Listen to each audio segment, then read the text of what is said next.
തൃശൂരിൽ മുഖ്യമന്ത്രിക്കെതിരെ കരിങ്കൊടി കാണിക്കാനെത്തിയ യുവമോർച്ച പ്രവർത്തകരെ കരുതൽ തടങ്കലിൽ എടുത്തു എന്നുള്ളതാണ്. രാമനിലയത്തിന് സമീപത്ത് നിന്നാണ് 5 പേരെ പോലീസ് കസ്റ്റഡിയിലെടുത്തത്.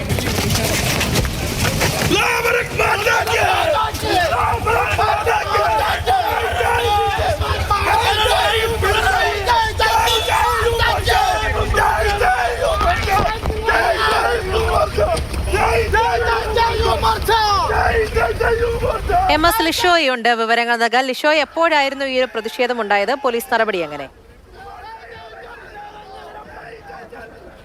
ഇന്ന് രാവിലെയാണ് ഈ സംഭവം ഉണ്ടായത്. രാവിലെ 8:30യോടുകൂടി മുഖ്യമന്ത്രി പോലീസ് അക്കാദമിയിലുള്ള പാസിംഗ് ഔട്ട് പരേഡിന് പോകുന്നതിന് തൊട്ട് മുൻപായി രാമനിലയം ഭാഗത്ത് ഈ യുവമോർച്ച പ്രവർത്തകർ എത്തിയിരുന്നു. ശബരിമല വിഷയത്തിൽ പ്രതിഷേധിച്ചുകൊണ്ട് മുഖ്യമന്ത്രിക്ക് കരിങ്കൊടി കാണിക്കുക എന്ന ലക്ഷ്യത്തോടു കൂടിയാണ് ഇവരെത്തിയത്. എന്നാൽ രാമനിലയത്തിന് മുൻപേ സാഹിത്യ അക്കാദമി പരിസരത്ത് നിന്ന് തന്നെ യുവമോർച്ച പ്രവർത്തകരെ പോലീസ് കരുതൽ തടങ്കലിൽ അറസ്റ്റ് ചെയ്ത് നീക്കുകയാണ് ഉണ്ടായത്. അതിനോടൊപ്പം തന്നെ ഇവരുടെ ഭാഗത്തു നിന്നും ആ സമയത്ത് തന്നെ ഒരു ഉണ്ടാവുമെങ്കിലും മുഖ്യമന്ത്രി ആ സമയത്ത് ഇറങ്ങിയിരുന്നില്ല.